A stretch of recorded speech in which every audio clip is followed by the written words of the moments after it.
Tough talk with Ritabrata. আজকে tough talk with ঋতব্রতর একটি বলা যেতে পারে বিশেষ পর্ব।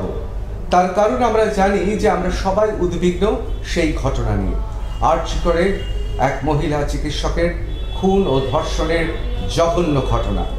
শুধুমাত্র কলকাতা শহর বা বাংলা নয়, শুধুমাত্র আমাদের দেশ নয়, গোটা পৃথিবী তাকিয়ে আছে কবে কবে জানা যাবে সত্যি কারা বা কে এই ঘটনার পেছনে। যদিও মুখে বলছি কে, কিন্তু বারবার উঠে আসছে কারা। কেন কারা বলছি? তার কারণ একজনের পক্ষে কি সম্ভব এই ধর্ষণ এবং খুন করা? এর পেছনে ঠিক কি ছিল, কোন প্রেক্ষাপটে আরজি করে আমরা আমাদের বোন, বাড়ির মেয়ে এক চিকিৎসককে হারালাম?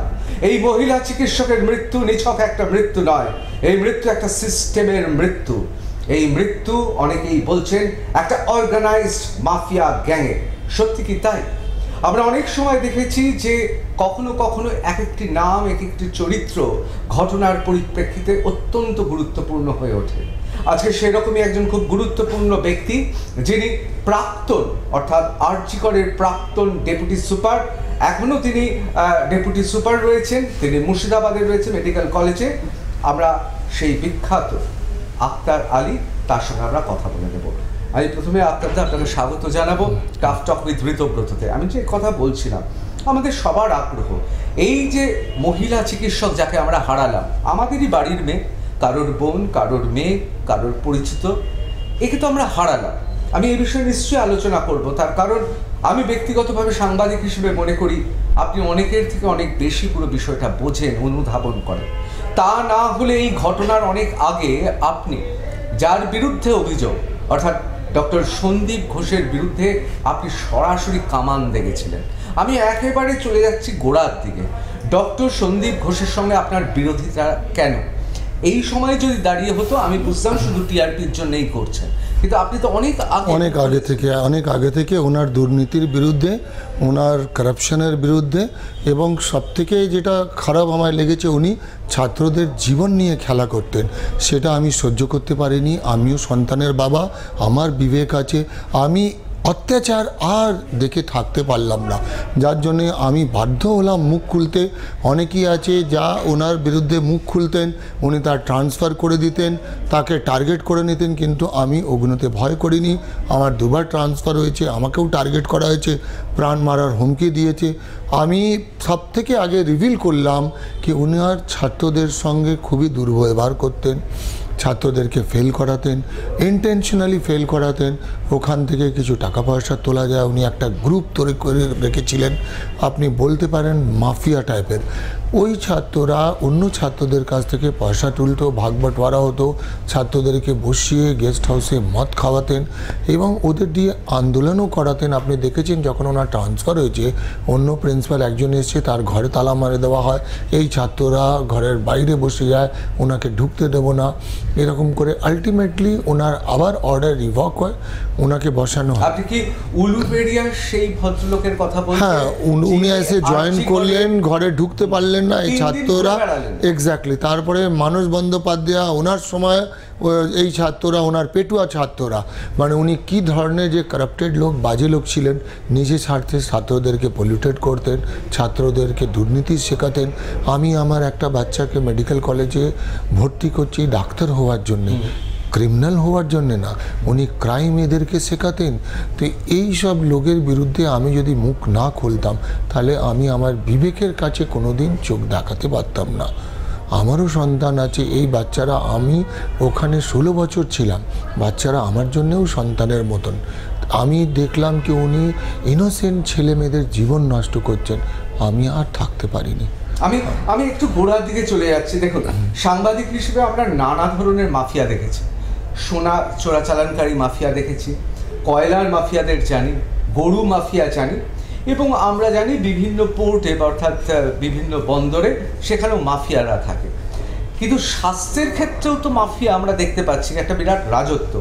সেখানে একদিকে অর্গান, বিভিন্ন অর্গান, মানব শরীর অর্থাৎ মৃতদেহ, তার ব্যবসা, এবং আমরা জানি যে ময়লা বা বর্জ্য পদার্থ তারও একটা ব্যবসা হয়, এবং এর পেছনে আমরা জানি যে একটা বিরাট চক্র কাজ করে। এছাড়াও বিভিন্ন ড্রাগস, অর্থাৎ এক্সপায়ারি ডেট পেরিয়ে গিয়েছে, অথবা এমন ড্রাগস যে ড্রাগসগুলোকে বিভিন্ন সময় বিভিন্ন জায়গায় বিভিন্ন প্রয়োজনে পাঠানো হয়, অর্থাৎ ড্রাগসের বিজনেস। এবং যেটা সবচেয়ে ভয়ঙ্কর দুটো, একটা হচ্ছে মধুচক্র বা বিভিন্ন ধরনের চক্রের মাধ্যমে মানুষকে প্রলোভন দেখানো এবং একটা চক্র চালানো, এবং তার পাশাপাশি এটা নতুন কিছু না যে আমরা দেখেছি যে সেখানে এমন কিছু চক্র আছে যেখানে মৃতদেহকেও সম্ভোগ করা, অর্থাৎ যাকে নেক্রোফেলিয়া বলা হয়, মৃতদেহকে সম্ভোগ করা, সেই রকমও ব্যবসা চলে স্বাস্থ্যক্ষেত্রে, এগুলো দেখেছি। আমি আপনাকে জিজ্ঞেস করবো, আরজি করে তাহলে কি ডক্টর সন্দীপ ঘোষের আমলে এই সমস্ত ব্যবসায়ী চলতো? দেখুন, ডক্টর সন্দীপ ঘোষের আসার আগে আরজিকর মেডিকেল কলেজ ইস্টার্ন ইন্ডিয়াতে 1 নম্বর ছিল। 100 বছর পুরানো মেডিকেল কলেজ। আমরা গর্বিত ফিল করতাম কোথাও পরিচয় দিতে কি আমরা আরজিকরে কাজ করি। এর ছাত্ররা দেশ বিদেশে অনেক উঁচু পোস্টে আছে, রিসার্চ স্কলার আছে। গভর্নমেন্ট অফ ইন্ডিয়ার অনেকগুলো প্রজেক্ট আরজিকর পেত। প্রথমেই আরজিকরই ওয়েস্ট বেঙ্গল হলে তখন একসময় এমন হলো কি পিজিকেও আরজিকর টক্কর দিচ্ছিল। 1 নম্বরে একদম মানে আরজিকর সমস্ত প্রজেক্ট পেত। কিন্তু এটা মানে আপনি দুর্ভাগ্য আরজিকর বলেন কি এরকম প্রিন্সিপাল পেল। এনার ব্যাকগ্রাউন্ড খুবই বাজে ছিল। এনার সম্পর্কে আমি শুনেছি, অনেক কিছু শুনেছি। ইনি যখন ন্যাশনাল মেডিকেল কলেজে ছিলেন ভাইস প্রিন্সিপাল, এনার বিরুদ্ধে অনেক স্টাফরা, ডাক্তাররা কমপ্লেন করেছিল। এনার এগেনস্টে ভিজিলেন্স চলছিল, ডিপার্টমেন্টাল ইনকোয়ারি করছিল। কিন্তু আমি এটা বুঝতে পারলাম না ওনার কি ডিপার্টমেন্টাল ইনকোয়ারি হলো কি ভাইস প্রিন্সিপাল থেকে পোস্টিং করে ওনাকে প্রিন্সিপাল করে দিল। যেদিন ডিপার্টমেন্টাল ইনকোয়ারিতে তিনি ডিমোশন হওয়ার কথা, উনি প্রাইজ পোস্টিং পেয়ে যান, প্রিন্সিপাল হয়ে আরজিকরে জয়েন করেন। এবং উনি যেদিন থেকে জয়েন করেন সেদিন থেকে আরজিকর মেডিকেল কলেজের একটা খারাপ দিন শুরু হয়ে যায়। প্রথমে এসে ইনি সব থেকে যেটা করলেন ছাত্রদের সঙ্গে দুর্ব্যবহার করে ছাত্রদেরকে ফেল করাতে শুরু করলেন। তারপরে ছাত্রদের কাছ থেকে তোলাবাজি করতে শুরু করলেন। এইটার বিরুদ্ধে ছাত্ররা অনেক দিন আন্দোলন করেছে। সেই আন্দোলন 1 মাসের উপরে চলেছে। 1 মাস কেন, উনি কয়েকটা ছাত্র জীবন নষ্ট করে দিলেন, তাদের ফেল করালেন, তাদের ইন্টার্নশিপ কমপ্লিশন সার্টিফিকেট দিলেন না।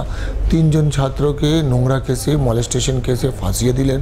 ওদের অ্যাগেনস্টে অ্যারেস্ট ওয়ারেন্ট ইস্যু হয়ে গেল, নন অ্যাভেলেবল ওয়ারেন্ট। সেই জন্যে ছাত্রদের মধ্যে একটা এনার ব্যাপারে একটা ক্ষোভ ছিল, রাগ ছিল। তো ছাত্ররা রোজ ঘেরাও করতো এনাকে। একদিন এমন হয়েছে কি সারা রাত ধরে ঘেরাও ছিলাম, আমরাও ছিলাম, এনাকেও ঘেরাও করে রেখেছিল। ভোর 5টার সময় এটা পরিকল্পনার বাইরে কি একটা প্রিন্সিপাল এই রকম যে কাজ করতে পারে। ভোর 5টার সময় উনি দরজা খুলে পালান। এবার ওনার ঘরের বাইরে মেয়েরাও কিছু শুয়েছিল, ছেলেরাও শুয়েছিল, সবার উপরে থেকে পা দিয়ে উনি ছুটেন। তার মানে মহিলাদেরও বুকের ওপরে পা দিয়ে উনি ছোটেন। সেটাতে ছাত্ররা আরও খেপে যায়, ওনাকে কুকুরের মতন তাড়া করে 3 কিলোমিটার অবধি ছুটিয়েছে, আরজিকর থেকে নিয়ে দেশবন্ধু পার্ক অবধি, এবং তাকে পুলিশ রেস্কিউ করেছে। কিন্তু তারপরেও স্বাস্থ্যভবন কিছু ওনার বিরুদ্ধে অ্যাকশন নিল না। উনি 1 মাস পালানোর মতন অ্যাবসকন্ডেড অবস্থায় ছিলেন। তারপরে ওনাকে আমি এক্সপোজ করেছিলাম বায়োমেডিক্যাল স্ক্যামে, বায়োমেডিক্যাল ওয়েস্ট। আমি এই বায়োমেডিক্যাল যে বিষয়টা, বর্জ্য পদার্থ, ময়লা, আমি এতে আসছি কারণ সাধারণ মানুষ ভাবতে পারে যে কেন হঠাৎ এটা এত আলোচনায় আসে। তার আগে আমি একটু চলে যাব যে স্বাস্থ্য দপ্তরে তার মানে তার লোক রয়েছে, তার মানে সরকারের শীর্ষে তাকে রক্ষা করার জন্য কেউ না কেউ রয়েছে। যেখানে একটা অভিযোগের পর ডিমোশন হওয়ার কথা, ওনার প্রমোশন হয়েছে। ওনার এত শক্তি কবে থেকে? এটা কি 2021 নির্বাচনের পর থেকে? দেখুন, এত শক্তি কিভাবে হলো সেটা আমি জানি না, কিন্তু উনি শক্তিশালী ছিলেন, ইনফ্লুয়েন্স ছিলেন।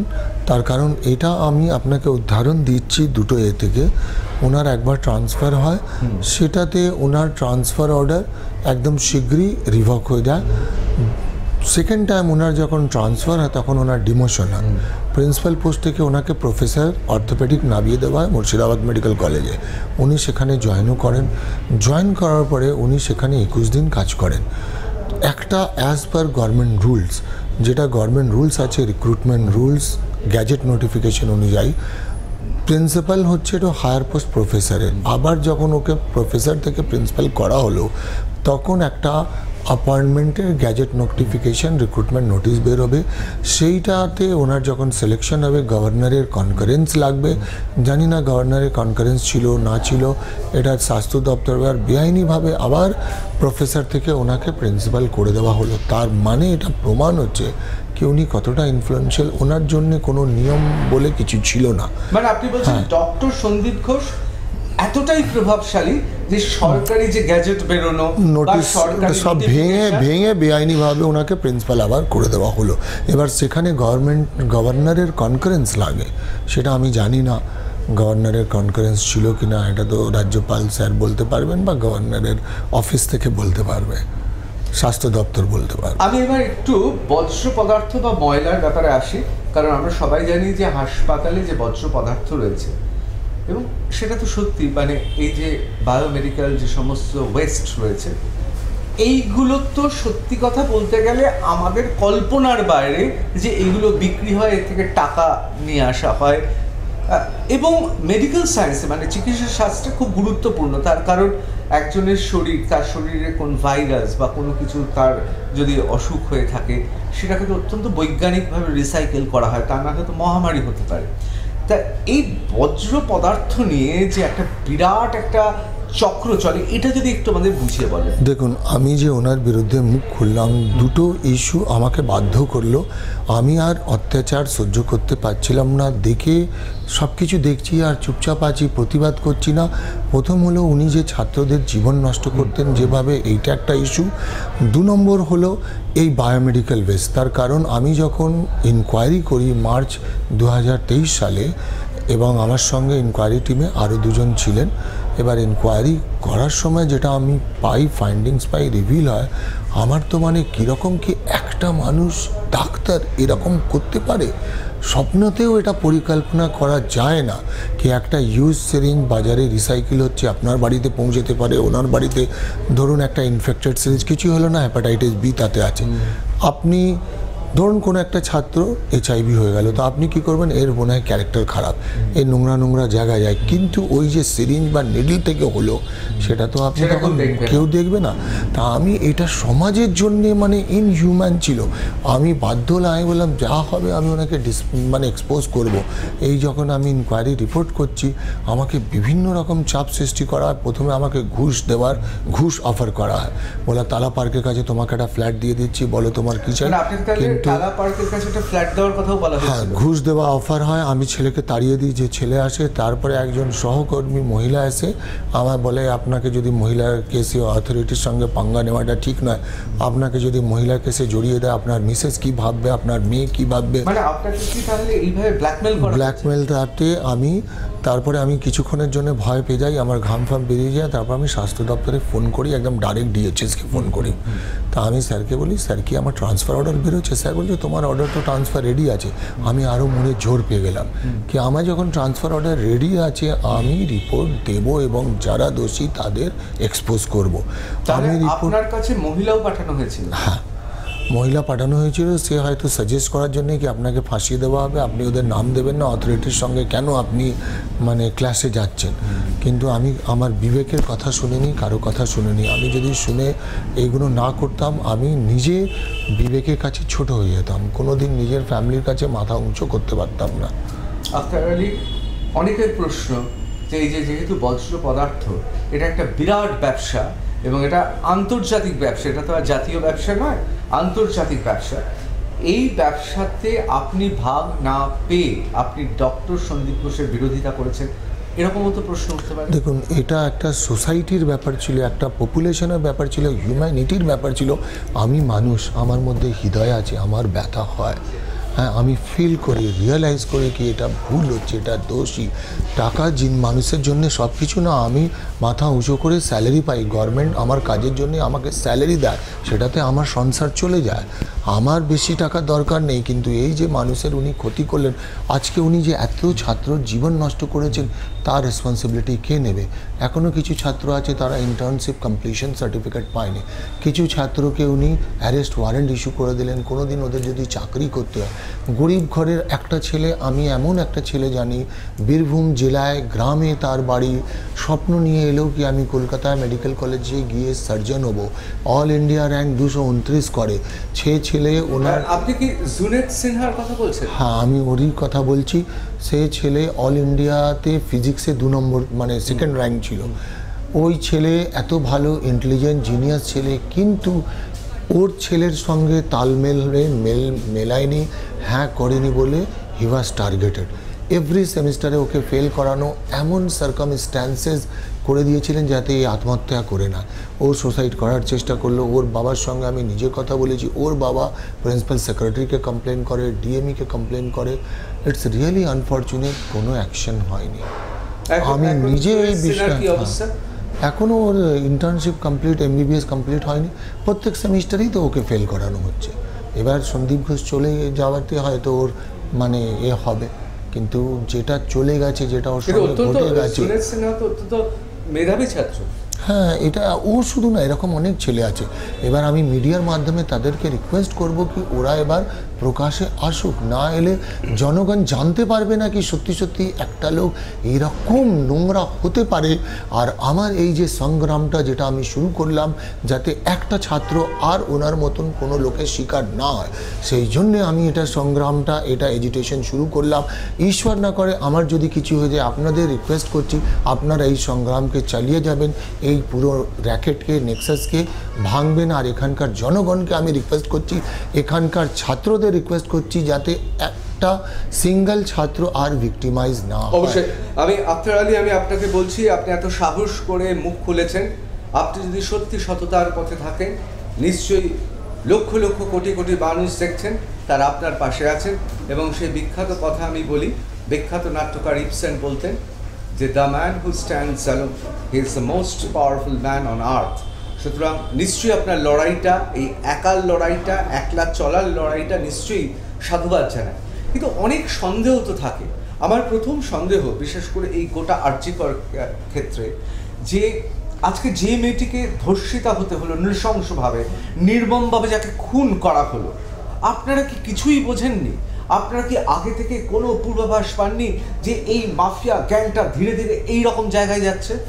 দেখুন, আমি ওনার বিরুদ্ধে টাইম টু টাইম কমপ্লেন করে গেছি, তার কারণ উনি তো একা নেই, ওনার সঙ্গে আরও মানে এটা একটা র্যাকেট ফর্ম করছে। কোটি কোটি টাকার কারাপশানের ব্যাপার ছিল, দুর্নীতি ব্যাপার ছিল, পর্দা ফাঁস করেছিলাম আমি। অ্যান্টি কারাপশনে জানিয়েছিলাম, ভিজিলেন্স কমিশনে জানিয়েছিলাম, সাপোর্টিভ ডকুমেন্টও দিয়েছিলাম, তারপরে আমি স্বাস্থ্য দপ্তরে জানিয়েছিলাম।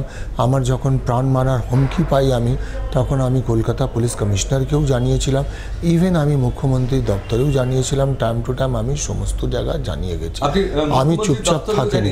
হ্যাঁ, আমি নিজে গেছিলাম, পার্সোনালি গিয়ে ওনার ওএসডির সঙ্গে দেখা করে চিঠি দিয়ে ওনাকে সমস্ত ব্যাপারগুলো ব্রিফ করে। একটা জিনিস আমার যেটা আফসোস লাগছে কি, যদি আমার কমপ্লেনের সঙ্গে সঙ্গে অ্যাকশন হতো, তাহলে আমার মনে হয় না এই দিন দেখতে হতো। আর আরজিকর যেই জায়গায় চলে গেছে, একটা কলেজকে উনি নিজের স্বার্থে ধ্বংস করে দিলেন। একটা আর দেখুন, এই কলেজ থেকে পড়াশোনা করে স্টুডেন্টরা, ওদের তো আফসোস হবে আমি এই কলেজে পড়েছি, আমার এই কলেজের এই বদনাম হচ্ছে এই লোকটার জন্যে। ইভেন উনি এক্স স্টুডেন্ট অ্যাসোসিয়েশনের দপ্তরেও তালা মারিয়ে দিয়েছিলেন, এতটা অ্যারোগেন্ট ছিলেন উনি। নিজের সময় মানে মাইট ইজ রাইট যেটা হয় না, একটা ডিকটেটরশিপ আর্জি করে চলতো। ওনার বিরুদ্ধে কিছু বললে ট্রান্সফার, রাতারাতি ট্রান্সফার অর্ডার বেরিয়ে যেত। কত ডাক্তার ওনার এগেনস্টে ছিলেন, ভালো ভালো ডাক্তার কলকাতায়, যেটা ক্রিম ডাক্তার বলা যায়, যেরকম ডক্টর জ্যোতির্ময় পাল, যেরকম ডক্টর অনিরুদ্ধ রায়, যেরকম ডক্টর সোমনাথ দাস, এরকম বহু ডাক্তার, ভালো ভালো ডাক্তারকে উনি রাতারাতি ট্রান্সফার করে পাঠিয়ে দিয়েছেন। কেন? উনি দুর্নীতি করতে পারেন, যাতে কেউ প্রতিবাদ না করে। অনেক স্টাফকে উনি এদিক ওদিক করে দিয়েছেন যারা ওনার বিরুদ্ধে মুখ খুলেছিল। ইভেন আমাকেও দুবার আমার ট্রান্সফার হলো, আমার সার্ভিস ব্রেক করে দেওয়া হলো, আমি পেনশন পাবো না। কিন্তু সেটা নিয়ে আমি ভাবছি না, আমি ভাবছি এই ছাত্রদের জীবন থেকে আর আমি ওনাকে খেলতে দেবো না।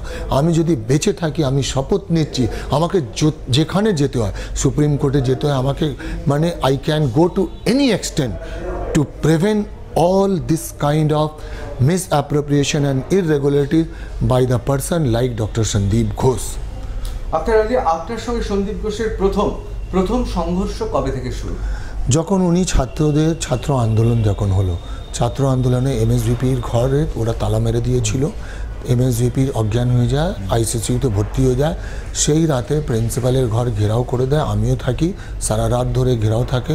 যখন উনি পালিয়ে যান আরজি কোর্ট থেকে, অভিযোগপত্র ভোর রাত্রে আপনি যে কথা বলছিলেন 5টার সময়, ছাত্রছাত্রীদের বুকের ওপরে একদম হেঁটে ছুটে উনি পালিয়েছিলেন।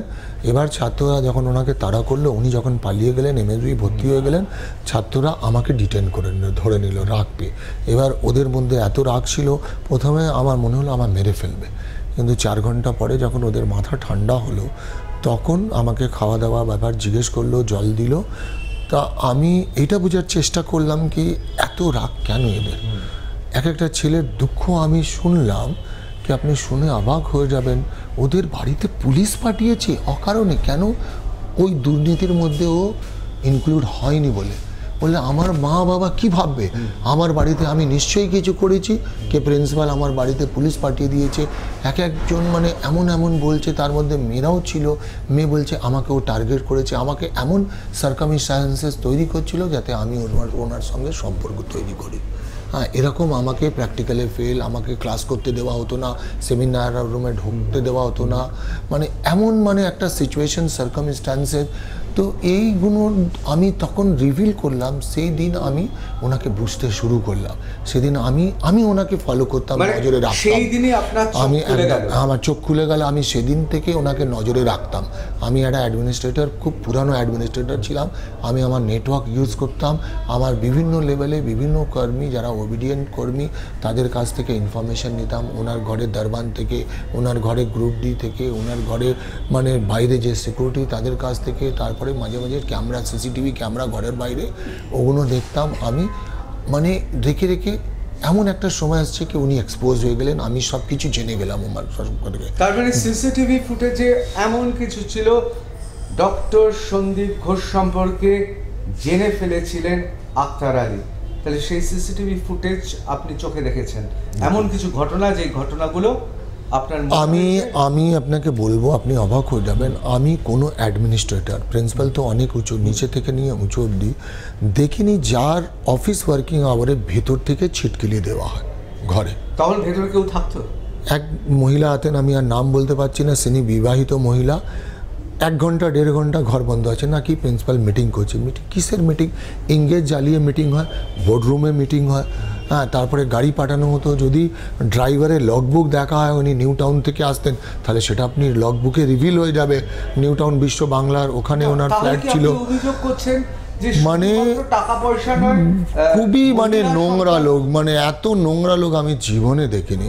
আমি ডাক্তার দেখেছি, ইভেন আমি ক্রিমিনালও দেখেছি, তার মধ্যেও একটু সেন্স থাকে, তারাও সেন্সেবল হয়, তারা মানুষের বডি নিয়ে, তারা বায়োমেডিক্যাল ওয়েস্ট নিয়ে, কাজের জায়গা নিয়ে, সন্দীপ ঘোষের চরিত্র নিয়ে, তার মানে হ্যাঁ ছিল, মানে উনি একদম টপ টু বটম কারাপ্টেড ছিলেন। ওনার প্রথম যে বিয়ে হয়েছিল, আমি বলেছি কিনা বলিনি, ওনার মিসেস ও বারাসাতে থাকতো, বারাসাতে একটা মল্লিকপাড়া বলে এরিয়া, ওখানকার যারা মানে নেবার, তারা বলেছে 14 দিনের বাচ্চা ছিল যখন, মানে একদিন সিজারিয়ান সেকশন হয়েছিল, তার পেটে উনি লাথি মারে দেন, পুরো স্টিচ ওর ব্রেক হয়ে যায়।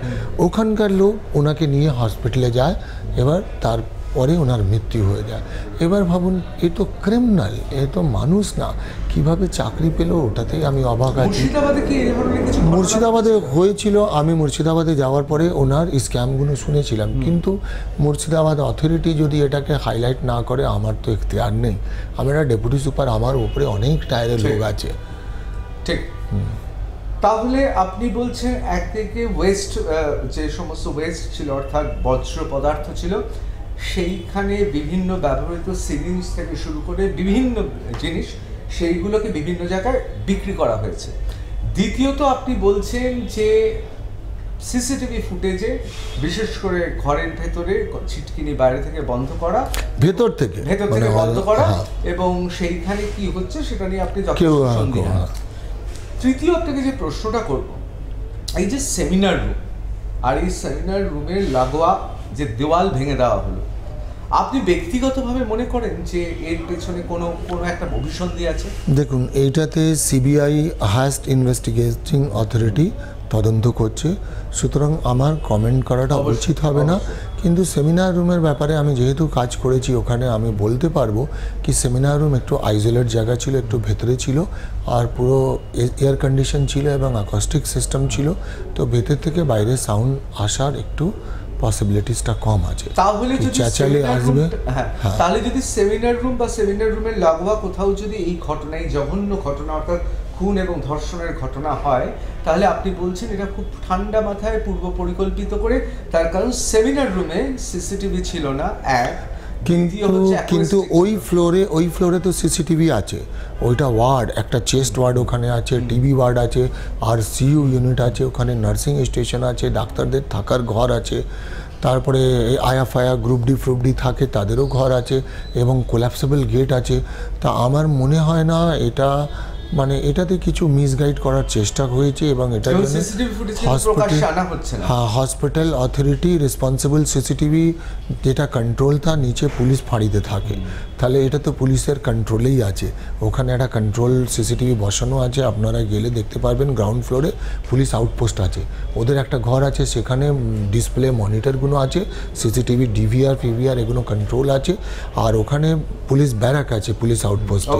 তো ওখানে পুলিশ থাকে, 24 ঘন্টা থাকে, লাগোয়া এমার্জেন্সি, জেনারেল এমার্জেন্সি আছে। তাহলে আপনি বলছেন আরজি কর কোনোভাবেই অসুরক্ষিত নয়?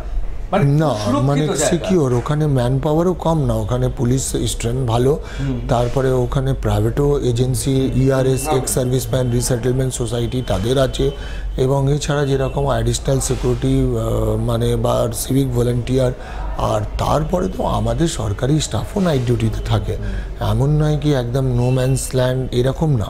সরকারি ডাক্তার থেকে নিয়ে, গ্রুপ ডি থেকে নিয়ে, নার্সিং স্টাফ থেকে নিয়ে, মেডিকেল মানে প্যারামেডিক্যাল টেকনিশিয়ান ধরুন, সিসিইউ টেকনিশিয়ান, পারফিউশন টেকনোলজিস্ট, অনেক ক্যাটাগরির লোক আছে যারা থাকে। আর ওই ওয়ার্ডটা বেসিক্যালি খুব বিজি ওয়ার্ড, মানে ওই ওয়ার্ডে আপনি যারা ডিউটি করে ডাক্তাররা, তারা মনে হয় না ঘুমানোর সময় পায়, সারাক্ষণ পেশেন্ট খারাপ হয়, সব রেসপিরেটরি ডিস্ট্রেস পেশেন্ট আছে, শ্বাসকষ্ট পেশেন্ট বেশি আসে চেস্ট ওয়ার্ডে, টিবি পেশেন্ট, রেসপিরেটরি ডিস্ট্রেস, অনেক সময় কিছু পেশেন্টকে ভেন্টিলেট করতে হয়, ইন্টুবেশন করতে হয়, পাশে একটা ওদের মানে আরসিইউ, রেসপিরেটরি ক্রিটিক্যাল কেয়ার ইউনিট আছে, পেশেন্টগুলো যদি খারাপ হয় তখন শিফট হয়।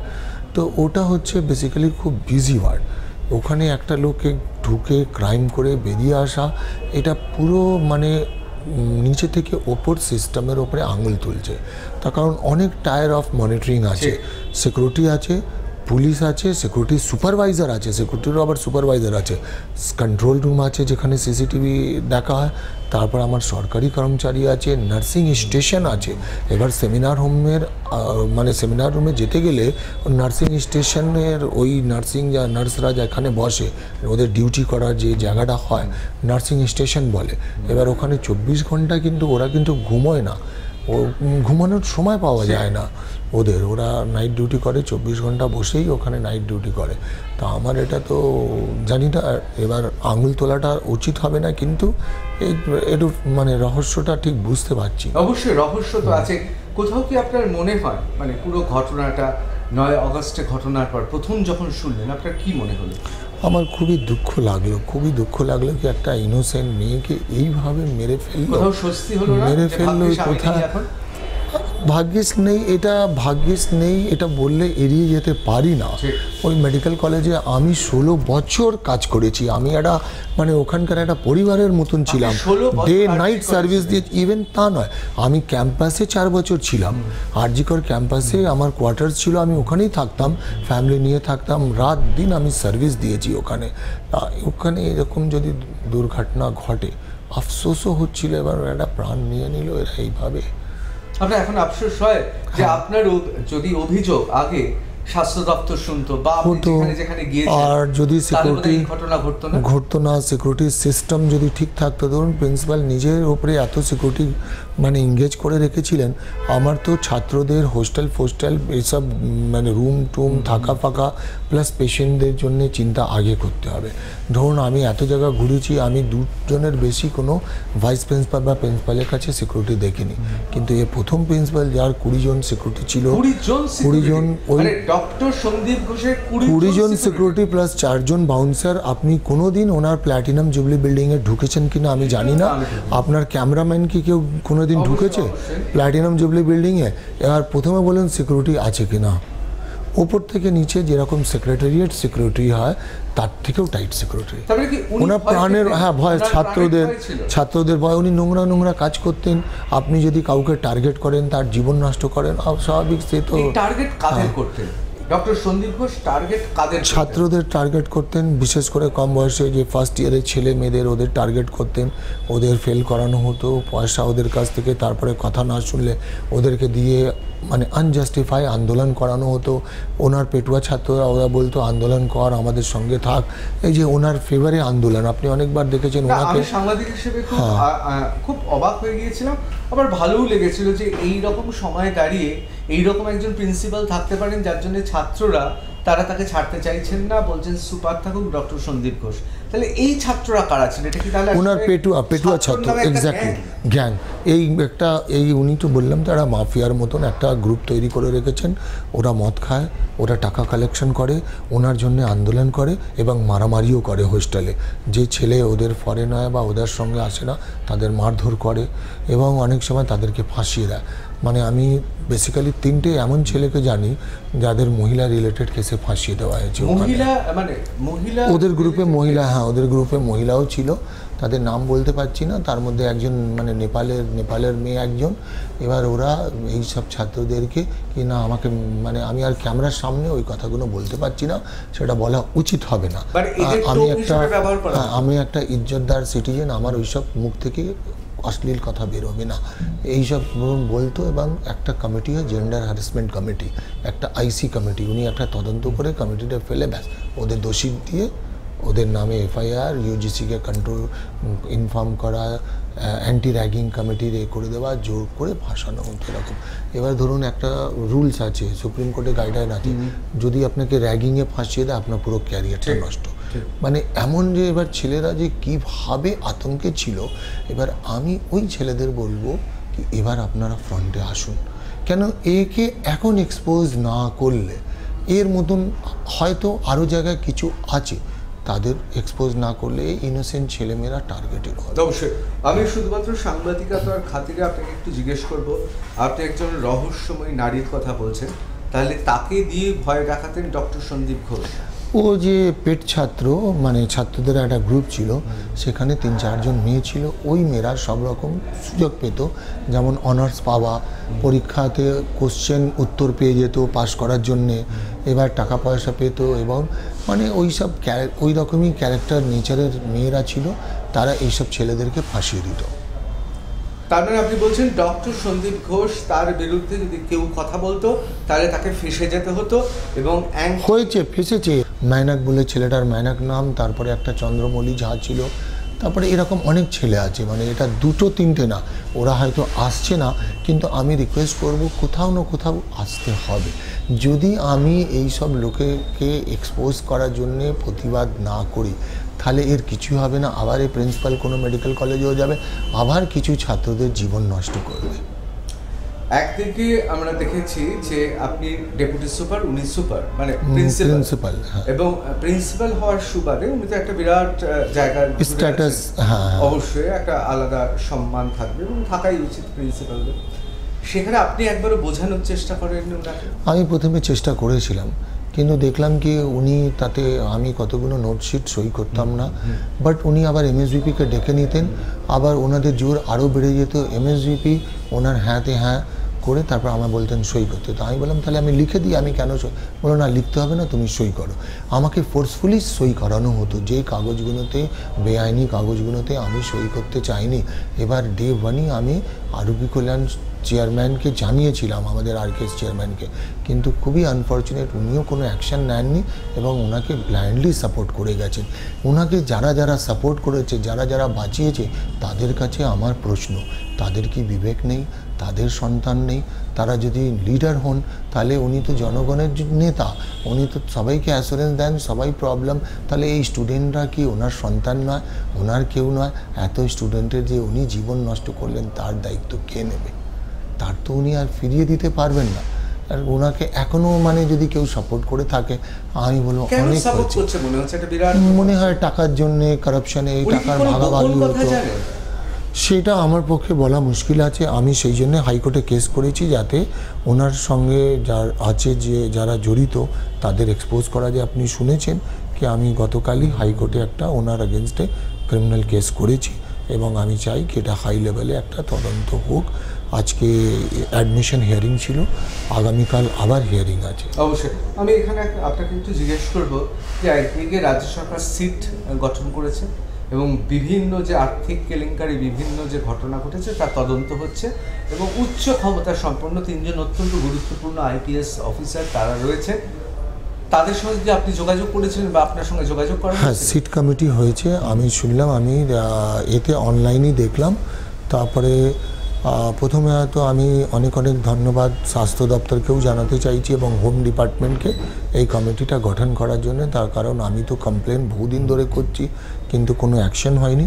হ্যাঁ, এবার আমাকে স্বাস্থ্য দপ্তর থেকে ফোন করা হয়েছিল, পরশু দিনই আমি স্বাস্থ্য দপ্তরে গেছিলাম, ওরা এনকোয়ারি শুরু করেছেন এবং আমি ওখানে গিয়ে এটাও জানলাম কি ওনারা ডক্টর সন্দীপ ঘোষের বিরুদ্ধে একটা এফআইআরও করেছেন। তো আমি পুরোটা কোঅপারেট করেছি, আমার কাছে যা যা জানতে চাওয়া হয়েছে আমি বলে দিয়েছি এবং সেটা ওনারা ভিডিও রেকর্ডিংও করে নিয়েছেন। তারপরে আমি বলেছি আর যদি যখনই প্রয়োজন হবে আমি কোঅপারেট করব, ইনভেস্টিগেশন পারপাসের জন্য আমি চলে আসবো। এবং সাংবাদিক হিসেবে আমাদের কাছে সূত্র মারফত খবর আছে, আপনি প্রশ্নের উত্তর দিতেও পারেন, নাও দিতে পারেন।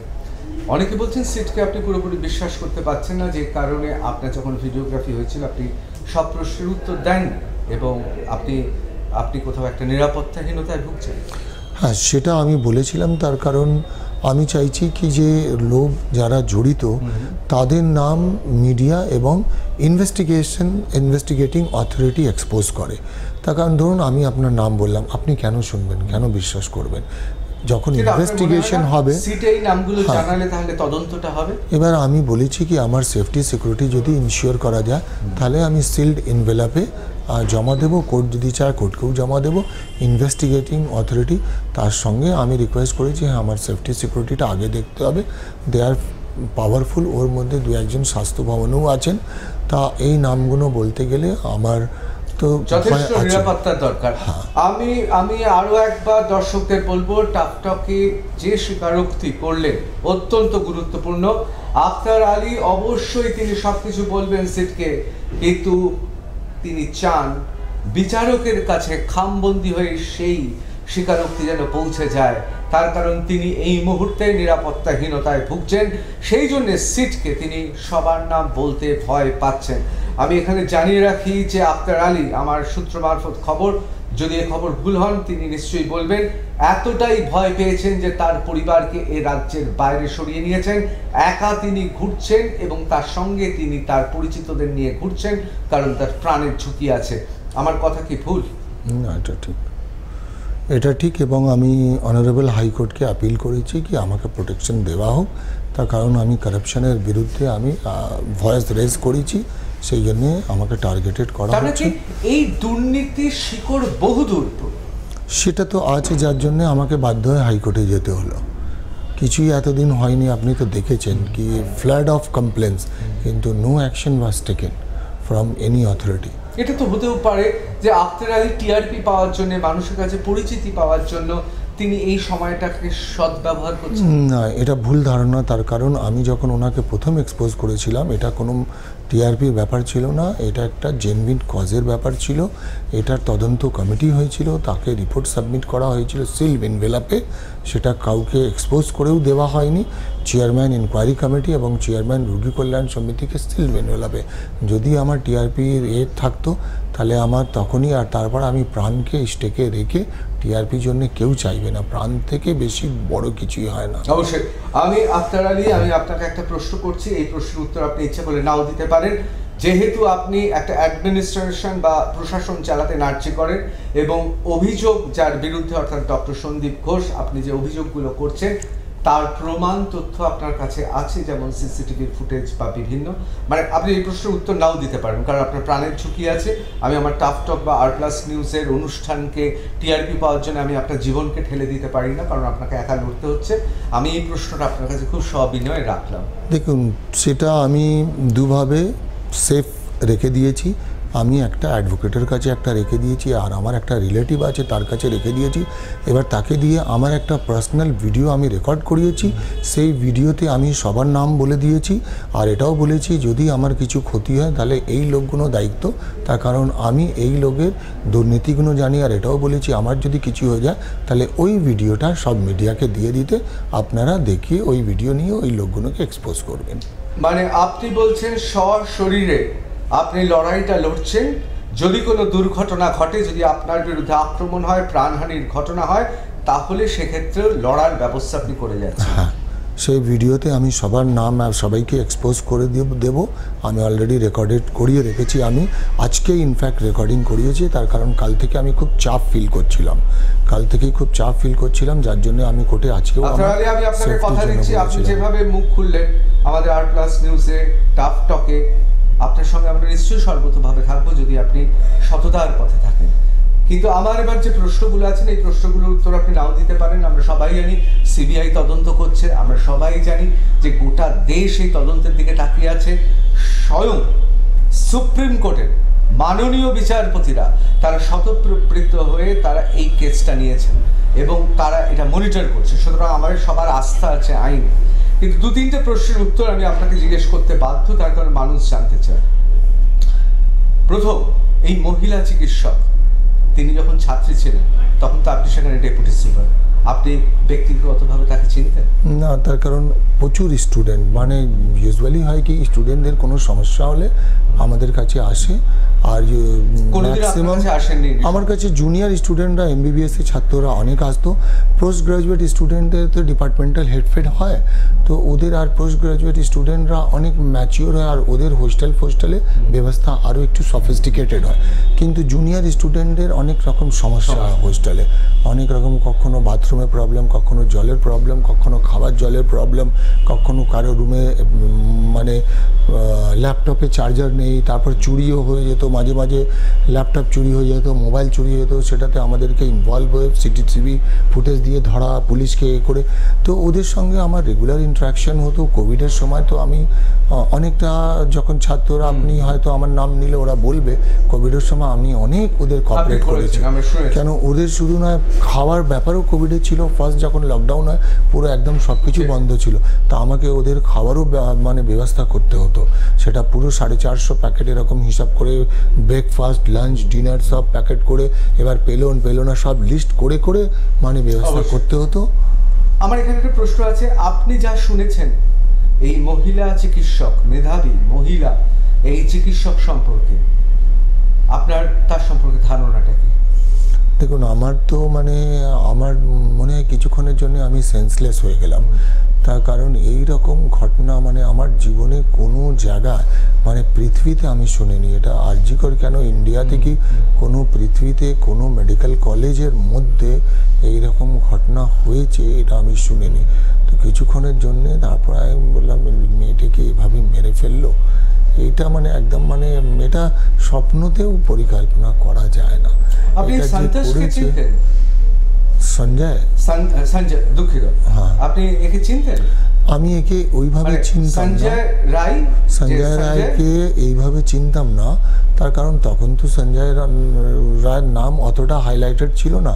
কিন্তু এর আমি টিভিতে দেখলাম এর ছবি বা এর ভিডিও ক্লিপ, এগুলো তখন আমার মনে পড়লো কি ডক্টর সন্দীপ ঘোষের সঙ্গে আমি একে দেখেছিলাম। মানে আপনি বলছেন ডক্টর সন্দীপ ঘোষের সঙ্গে এই ধর্ষক, যার বিরুদ্ধে ধর্ষণের অভিযোগ, খুনের অভিযোগ, যাকে গ্রেফতার করা হয়েছে, এই অভিযুক্তকে আপনি ডক্টর সন্দীপ ঘোষের সঙ্গে দেখেছেন? নিজের চোখে দেখেছেন? নিজের চোখে দেখেছি। আপনাকে যদি সিবিআই বা আদালত জিজ্ঞেস করেন, আপনি সাক্ষী দেবেন? হ্যাঁ, বলবো। দেখুন, আমি তো তখনকার আর সিসিটিভি, আমি তো সেপ্টেম্বর 2023-এ ট্রান্সফারে চলেছি, তখনকার তো আর সিসিটিভি ফুটেজ বার করতে পারবো না। আর আমাদের যা ইনফ্রাস্ট্রাকচার আছে তাতে যে ব্যাকআপ আছে সেটা বেশি দিন রাখা যায় না। এবার হ্যাঁ, কিন্তু আমি যেহেতু দেখেছি ওকে, আমি মনে করে করলাম কি হ্যাঁ সেই ছেলে, হ্যাঁ এই ছেলেই আছে। কেন ওখানে আরও 3টে ছেলে আছে, টোটাল 4 জন বাউন্সারও ছিল, সোকল বাউন্সারও বলতে পারেন, আফসার খান, সোনু এ ছিল, আর একটা জয়ন্ত বলে ছেলে ছিল। তো তখন আমার মনে পড়লো একে আমি দেখেছি। একে দেখেছেন আপনি, ছবি দেখে চিনতে পারলেন, আইডেন্টিফাই করতে পারলেন? হ্যাঁ, আইডেন্টিফাই করতে। আপনি মনে করেন কি সেমিনার কক্ষ বা সেমিনার কক্ষের পাশে সত্যি ধর্ষণ এবং তার সঙ্গে সঙ্গে খুন করা সম্ভব? দেখুন, আমাদের পুরো ক্যারিয়ারের জীবনে এই ধরনের ঘটনা হাসপাতাল ক্যাম্পাসের মধ্যে হয়নি। এইটা হলো কি করে হলো, কেন হলো, তার মানে ওই মেডিকেল কলেজ এত ইনসিকিওর হয়ে গেছিল এই 2 বছর ডক্টর সন্দীপ ঘোষের টেনিয়ারে, সেটা আমি তো স্বপ্নতেই ভাবতে পারি না। আমরাও যখন অ্যাডমিনিস্ট্রেটর ছিলাম, লোক আমাদেরকে দেখে ভয় পেত। আমি রাত্রিরে 9টায় বেরোতাম, তো অনেক ডোমরা মর্গের পেছনে গাঁজা ফাজা খেত, ছুটে পালিয়ে যেত। একদিন রাত্রিরে 1:30টার সময় দুজনকে ধরে পুলিশ ফাঁড়িতে বললাম, আপনি সারা রাত বসিয়ে রাখুন বাইরে, আর কিছু করতে হবে না, সকালবেলা ক্ষমা চাইবে, চিঠি লিখবে, লিখিত দেবে, আর করবো না, তুমি বাইরে যা করো, ক্যাম্পাসে আমি সহ্য করবো না। আপনি কি বলছেন ক্যাম্পাসে মাদক দ্রব্যের একটা চক্র ছিল? দেখুন, আমি সেইভাবে বলিনি, কিন্তু আমি আবার ওই জিনিসটাকে রিপিট করছি। এই যে জুনিয়র ছাত্র ছিল, যা ওনার পেটুয়া ছাত্র, এরা মাঝে মাঝে গেস্ট হাউসে মেয়ে নিয়ে আসতো। আর খুবই ভালো হতো যদি গেস্ট হাউসে কেয়ারটেকার ও যদি আমাকে দেখে থাকে, আমি ওর নাম বলছি না, তাহলে আমি ওকে রিকোয়েস্ট করব, ও যদি ফ্রন্টে ক্যামেরাতে নাও আসে, তাহলে একবার যদি অডিওর মাধ্যমে এটাকে ও সার্টিফাই করে দেয়। এবং আমি তো আমার ডিউটিতে, নাইট ডিউটিতে কনফার্ম করেছি কি এরকম ওরা মেয়ে নিয়ে যেত, ওর কাছেও আমি জিজ্ঞেস করেছি, ও ওখানে থাকতো, কেয়ারটেকার যে ছিল, বাইরে থেকে নিয়ে আসতো, এই জুনিয়র ছেলেরা নিয়ে আসতো, আর ওনার 2-1 জন বন্ধু ওনারাও মাঝে মাঝে এসে গেস্ট হাউসে থাকতেন, বাইরে থেকে কাউকে নিয়ে আসতেন। গেস্ট হাউসে তার মানে একটা মধুচক্র বা নারী চক্র? হ্যাঁ, তার কারণ গেস্ট হাউস, আমার সন্দেহ সেই দিনই হলো, গেস্ট হাউসে নাইট ডিউটিতে অ্যাসিস্ট্যান্ট সুপারে, প্রত্যেক অ্যাসিস্ট্যান্ট সুপারের নাইটে একটা করে নাইট ডিউটি পড়ে, আর আমি বৃহস্পতিবার নাইট করতাম। তার কারণ আমি নাইট অফ পেয়ে, ফ্রাইডে আমার প্রেয়ারের ব্যাপার থাকতো, তাই আমি বৃহস্পতিবার নাইট করতাম। তা আমার এরকম একটা নাইট ডিউটি ছিল, তো আমি নাইট ডিউটিতেই রিভিল করেছিলাম, এবং উনি বললেন কি এবার থেকে গেস্ট হাউসে অ্যাসিস্ট্যান্ট সুপার আর যাবে না। তখন আমার সন্দেহ হলো অ্যাসিস্ট্যান্ট সুপার গেস্ট হাউসে যেতে পারবে না, কারণ গেস্ট হাউসে বাইরে থেকে মধুচক্র বা নারী চক্রের ব্যাপার রয়েছে। তো উনি সেটাকে বন্ধ করে, ডক্টর সন্দীপ ঘোষ। এবং আমি যখন গেস্ট হাউসে ফিজিক্যালি যেদিন নাইট ডিউটিতে যাই, তা আমি গেস্ট হাউসে নিজে বলে একটা সিসিটিভি ক্যামেরা, 2টো ক্যামেরা, একটা ছিল এন্ট্রান্সে, গেস্ট হাউস হচ্ছে বি ব্লক আরএমও স্কোয়াডের ফার্স্ট ফ্লোরে। আমি যেহেতু ওখানে মানে থাকলাম অনেক দিন, তা আমি এভরি কর্নার খুব মাইনিউটলি চিনতাম। তো গেস্ট হাউসে একদম ঠিক মানে দরজার ওপরে একটা ক্যামেরা লাগানো ছিল। তা ওই ক্যামেরাটা আবার রোটেটরি ছিল, রোটেটরি যাতে রেজলিউশনটা, হ্যাঁ, যাতে রেজলিউশনটা ভালো পাওয়া যায়, ওটা ছিল। তারপরে গেস্ট হাউসে যে হল আছে, লবি, ওখানে একটা ডাইনিং টেবিল, সোফা টোফা আছে, তো কারো প্রাইভেসি নষ্ট না হয়, তাহলে সেইভাবে ক্যামেরাটাকে লাগানো হয়েছিল, যাতে ডাইনিং টেবিলের এই দিক থেকে দিলে অসুবিধে কারো হবে না। তো ওই 2টো ক্যামেরা আমি খুঁজে পাইনি। তা আমি ওকে জিজ্ঞেস করলাম, তো বললো মানে তাহলে কি 2টো ক্যামেরা কোথায় গেল? আমি ওকে জিজ্ঞেস করলাম, ও বললো কেউ এসেছিল, এসে বললো স্যারের অর্ডার, এসে খুলে চলে গেল। স্যার মানে কি? ডক্টর সন্দীপ। এবার স্যার বলতে তো আমরা সবাই স্যারকে তো অ্যাড্রেস করতাম ডক্টর সন্দীপ ঘোষকেই। মানে এটা সাংঘাতিক। মানে ডেপুটি সুপার গেস্ট হাউসে বাইরে থেকে মহিলা আসে বলে আপনি সেখানে সিসিটিভি লাগাচ্ছেন, এবং স্যারের নির্দেশে সেই সিসিটিভি খুলে নেওয়া হচ্ছে, মানে এটা তো সাংঘাতিক অভিযোগ। এটা তো আমি করেছি, অনেক মিডিয়াকে বলেছি। এবার তাহলে কি সেমিনার রুমে বা আশেপাশে সিসিটিভি খুলে নেওয়া বা সিসিটিভি না লাগানো? দেখুন, সিসিটিভি ক্যামেরা খোলা খুব সহজ আছে। আর এখন কি হচ্ছে, মানে ধরুন আপনার মনে হলো আপনার এই সিসিটিভি ক্যামেরা আপনি ডিসকানেক্ট করে দেবেন, ওই ফাইবার অপটিক কেবল হয়ে গেছে। আগে কি একটা রানিং ওয়্যার থাকতো, একটা তার মধ্যে আবার জ্যাক সিস্টেম আছে, আপনি এভাবে খুলে দিলেন, এভাবে লাগিয়ে দিলেন। আপনার যে ডিভিআর সিস্টেম আছে ওখানে গিয়ে ওটাকে ব্ল্যাক করে দিলেন, ওটা একটা দেখবেন, তারপর কোনো রেকর্ডিংই হবে না। এই ওখানকার কর্মচারীরাও করতে পারে এটা, যে কারো যদি মনে হয় এবার তার অ্যাক্সেস থাকে সেই জায়গায়, তাতে আপনার মনে হয় এটা ক্যামেরা নাম্বার আছে, ধরুন ডিসপ্লেতে আলাদা আলাদা ডিসপ্লে, একটা মানে 32টা 48টা, তার ম্যাক্সিমাম হয় না 16টা, এর এক একটা গ্রুপিং করা আছে, 1 থেকে 16, 16 থেকে 32, 32 থেকে, কেন আমি এগুলো যেহেতু আমি ডেপুটি সুপার হিসাবে এই সব জিনিসগুলো জানতাম, তো আপনার মনে হয় কি 36 নম্বর ক্যামেরা, এবার 36 নম্বর ক্যামেরা ক্লিক করলেই আপনি ধরে নেন সেমিনার রুমের বাইরের ক্যামেরা, বা আপনি দেখলেন চেস্টে ঢোকার ক্যামেরা, সেটাকে আপনি ওখানেই শুধু রাইট ক্লিক করে ওটাকে করে দিলেন, দেখুন কিছুই হবে না। তখন লোক ভাববে ক্যামেরা খারাপ কেন। আমি না এরকম একটা তদন্ততে মানে একটা মানে স্ক্যাভেঞ্জার মহিলা ওয়াশরুমে ঢুকেছিল, আর একটা স্ক্যাভেঞ্জার ছেলে ওর মানে মোবাইলে ভিডিও বানাচ্ছিল, তো ও কমপ্লেন আসার সঙ্গে ছেলেটার নাম ছিল বিক্কি, তা আমি ওকে একদম ধরে নিলাম।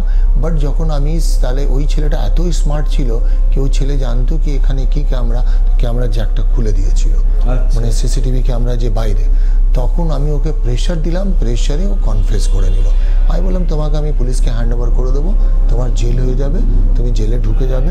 আবার পা ধরে ক্ষমা টমা চাইলেও লিখলো। আমি বললাম তুমি ক্ষমা চাইলে কিন্তু ওই মেয়েটা যদি ক্ষমা না করে আমি তোমার ছাড়বো না। তো এটা দেখুন, শাসক যদি অ্যাডমিনিস্ট্রেটর স্ট্রিক্ট হয় না, তো লোক আপনাকে ভয় পাবে।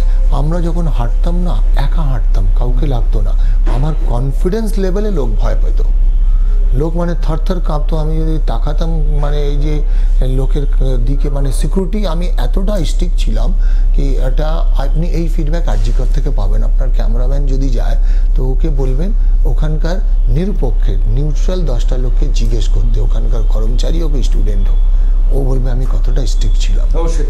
আপনার কি মনে হয়, যদিও সিবিআই তদন্ত করছেন, তাও আমি আপনাকে জিজ্ঞেস করছি, আপনার কি মনে হয় যে তাকে আমরা অভাগিনী ভগিনী বলি, অভয়া বলি, তিলোত্তমা বলি, আমাদের বাংলার মেয়ে, তার যেই অপমৃত্যু হলো, তাহলে কি তিনি কিছু দেখে ফেলেছিলেন, জেনে ফেলেছিলেন? দেখুন, এটা হতেই পারে, কিন্তু এটা আমার পক্ষে যেহেতু এটা হায়েস্ট মানে লেভেলে ইনকোয়ারি চলছে, সিবিআই এর তদন্ত করছে এবং সুপ্রিম কোর্টে কেস চলছে, তো আমার পক্ষে এটা, বাট এটা খুবই আনফর্চুনেট ঘটনা। এবার আমি এটাই করব কি যত তাড়াতাড়ি হোক দোষীরা শাস্তি পাক, ক্যাপিটাল পানিশমেন্ট হোক তাদের, এটাই আমি করব। আর আপনি শব্দটা বললেন তাদের, আমি আপনাকে কোনোভাবেই প্রভাবিত করার যে দোষী না, কিন্তু আপনি কি, আপনাকে আমি ব্যক্তিগত মত জিজ্ঞেস করছি, আপনি কি মনে হয় একজনের পক্ষে করা সম্ভব? দেখুন, এটা তো ফরেন্সিক ডিপার্টমেন্ট বলবে, আর এটা মানে সিবিআই বলবে, পুলিশ বলবে, আমি তো এটার এক্সপার্ট না। আমি হচ্ছি একটা অ্যাডমিনিস্ট্রেটর। আপনি অ্যাডমিনিস্ট্রেশন আমাকে জিজ্ঞেস করেন, আমি বলে দেবো। আপনি ম্যানিং জিজ্ঞেস করবেন, বলে দেবো। আপনি ডিপার্টমেন্ট জিজ্ঞেস করবেন, বলে দেবো। কিন্তু এগুলো অবশ্যই। আমি আপনাকে সরাসরি প্রশ্ন করছি, ফরেন্সিক ডিপার্টমেন্টের প্রতি আপনার সন্দেহ আছে আরজিকর? তার কারণ আপনি যে অভিযোগগুলো এনেছেন, বিশেষ করে মৃতদেহের ক্ষেত্রে, যদি ফরেন্সিক মেডিসিনের লোকজনের হাত না থাকে তাহলে মৃতদেহ নিয়ে এই জঘন্য ব্যবসা। দেখুন, আমি একজন ফরেন্সিকে ডাক্তারের, তার নাম বলছি না, তার বিরুদ্ধে কমপ্লেন করেছিলাম দুর্নীতির। যখন আমি কমপ্লেন করেছিলাম তো ওনাকে আমি এটা দেখেছিলাম কি উনি বেআইনি জিনিস মানে ইললিগাল জিনিসকে লিগাল করতেন, ওনার এতটা বুদ্ধি ছিল। আর ওই অনারে উনি মানে ডিউটি ফরেন্সিক ডিপার্টমেন্টে করতেন না, উনি প্ল্যাটিনাম জুবলি বিল্ডিং যেখানে প্রিন্সিপাল বসেন সেখানে ওনাকে এয়ার কন্ডিশন একটা ঘর দেওয়া ছিল, উনি ওখানেই বসতেন। উনি মানে ওকে এইচওডি থেকেই বেশি সম্মান দেওয়া হতো, আর বারবার প্রিন্সিপাল ওকে দিয়ে অ্যাডমিনিস্ট্রেটিভ কিছু কাজ করাতেন, এবং উনি খুব স্কিল্ড ছিলেন এই দুর্নীতিগুলো জিনিসে, খুবই স্কিল্ড ছিলেন। আর আমি নাম বলছি না বিকজ সবই কিছু আন্ডার ইনভেস্টিগেশন। অবশ্যই। তাহলে কি এটা দ্বিতীয়বার ময়না তদন্ত করা উচিত ছিল? এটাও আমি কমেন্ট করতে পারছি না, সরি। অবশ্যই না, অবশ্যই আমি স্বাগত জানাবো। আপনি কমেন্ট না করাই মানে তার মধ্যে আমি বুঝতেই পারছি যে একটা প্রসিডিওর চলছেন, আপনি নিজেও একজন সরকারি কর্মচারী, তার সত্ত্বেও আপনি যে এসেছেন তার জন্য আমি আপনাকে ধন্যবাদ জানাচ্ছি। কিন্তু খুব গুরুত্বপূর্ণ এই দুটো পয়েন্ট, যারা এইটা নিয়ে চিন্তা ভাবনা করছেন সিরিয়াসলি তারা বুঝতে পারবেন খুব গুরুত্বপূর্ণ এই বিষয়টা। এবং আমি শেষ আপনাকে একটা প্রশ্ন করব, সেই প্রশ্নটা হচ্ছে একেবারে আপনি তো আমাদের থেকে অনেক বেশি আর্চিকরটা হাতের তালুর মতো চেন, 16 বছর মানে দীর্ঘদিন, সেখানে একসময় আপনাকে থাকতে হয়েছিল, ওখানে আপনার ফ্ল্যাট ছিল 4 বছর ছিল, ভেতরেই খুব ক্যাম্পাসে থাকতাম। আপনার কি মনে হয় যে এই ঘটনা এখনো পর্যন্ত যা শুনতে পাচ্ছেন, আপনার কি মনে হয় পূর্ব পরিকল্পিত একজন নয় একাধিক ব্যক্তি এবং আক্রোশ নিয়ে, কারণ যে ময়নাতদন্তের রিপোর্ট বিভিন্ন জায়গায় ছড়িয়ে পড়েছে, কোনো একটা আক্রোশের বলি হতে হলো আমাদের অভাঙিনী এই বাংলার মেয়েকে?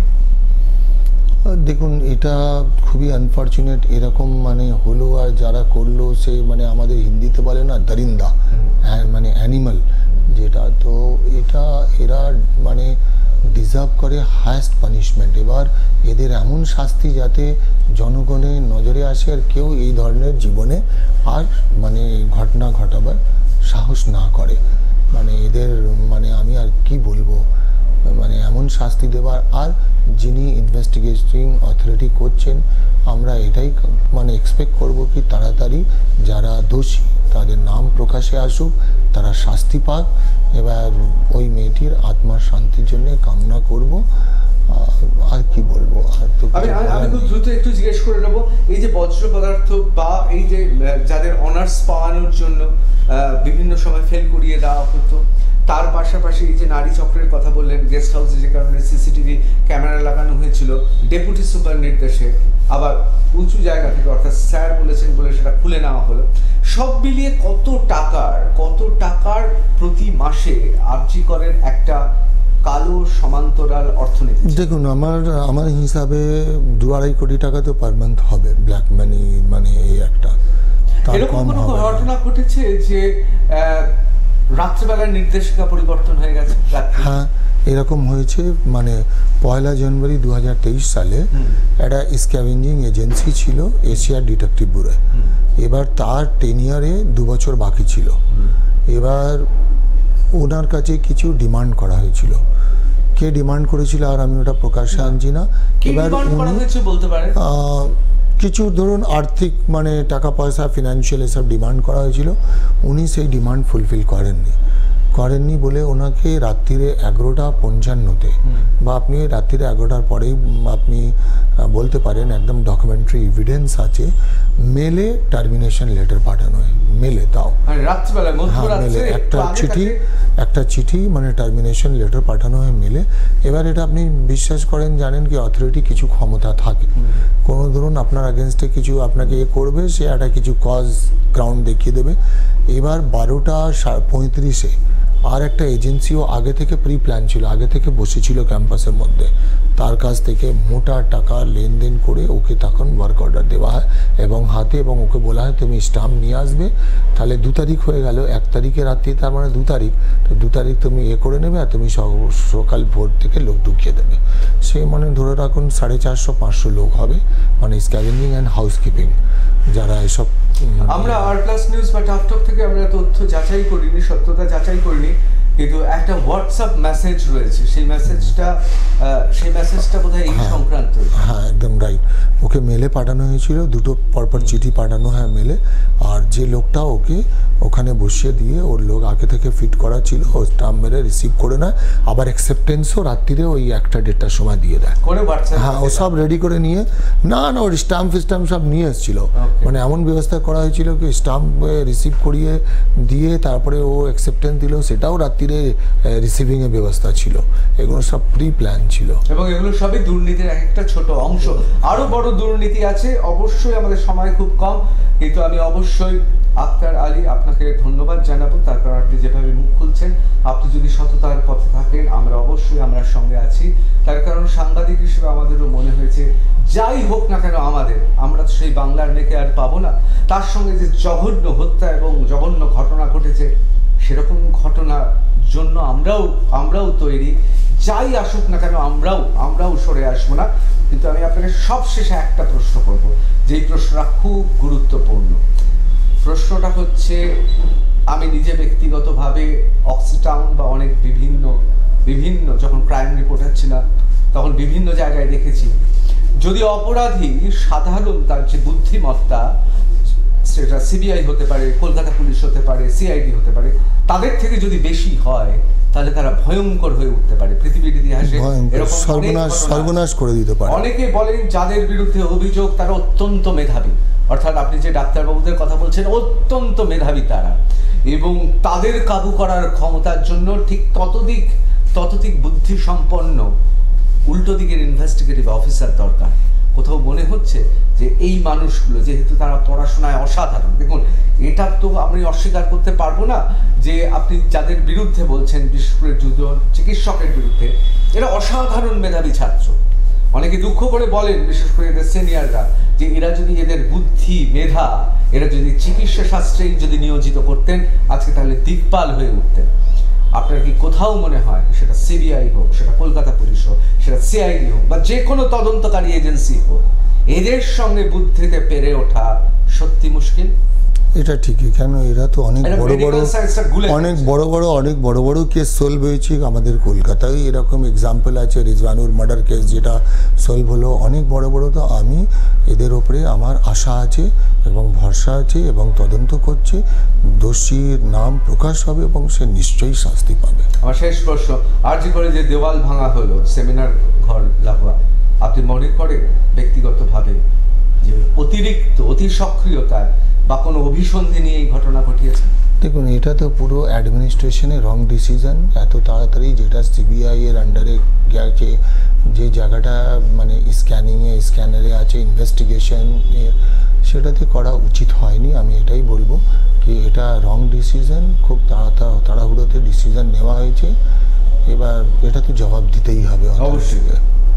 আমি আলী আখতার, আপনাকে অসংখ্য ধন্যবাদ জানাবো যে সাহসিকতা নিয়ে আপনি টাফ টকে এসেছেন।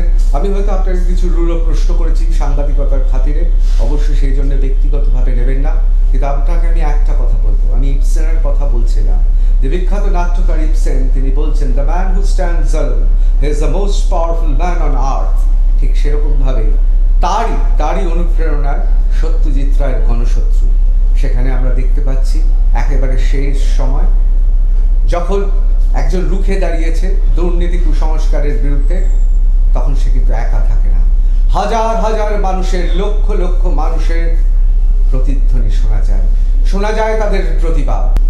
আখতার আলীকে আমি সে কথাই বলবো, মনে করিয়ে দেবো গণশত্রু সেই শেষ দৃশ্য। যদি আপনি সততার পথে থাকেন, আপনার প্রতিবাদী এই ভূমিকা নিশ্চয়ই বিভিন্ন জায়গা থেকে চাপ আসছে, আজকে আপনার পরিবারকে সরিয়ে দিতে হয়েছে, আমরা সব জানি, কিন্তু আমি একটাই কথা বলবো আপনাকে, যে হাজার হাজার লক্ষ লক্ষ কোটি কোটি মানুষ কিন্তু আজকে আপনার সঙ্গে আছে। সুতরাং আপনি এগিয়ে যান, এবং আমি বলবো আলী আখতার যেমন আরজি করের দুর্নীতি ফাঁসে সরকারি কর্মচারী হয়েও ক্যামেরার সামনে এসছেন, আপনারা যারা জানেন, যাদের কাছে তথ্য আছে, আমাদের অভাগিনী বাংলার সেই মেয়ে, তার করুণ পরিণতি নিয়ে যাদের কাছে তথ্য আছে, আপনারাও বেরিয়ে আসুন। না, আমি বলছি না কোনো সংবাদ মাধ্যমেই যেতে হবে, আপনারা বেরিয়ে আসুন। আপনারা আইনি ব্যবস্থা, তদন্তকারী সংস্থা, তাদের ওপর আশা রাখুন। তার কারণ আজকে মানুষ ইনসাফ চায়, বিচার চায়, আমরা সবাই বিচার চাই, আর সেজন্য যাই হোক না কেন, যত কঠিন পথই হোক না কেন, আমরা কেউ সরব না। অসংখ্য ধন্যবাদ আপনাকে। টাফ টক উইথ ঋতব্রত এখানে শেষ করছি। অন্যান্য খবরের জন্য চোখ থাকুক আর প্লাস নিউজে, সবার আগে সবার পাশে।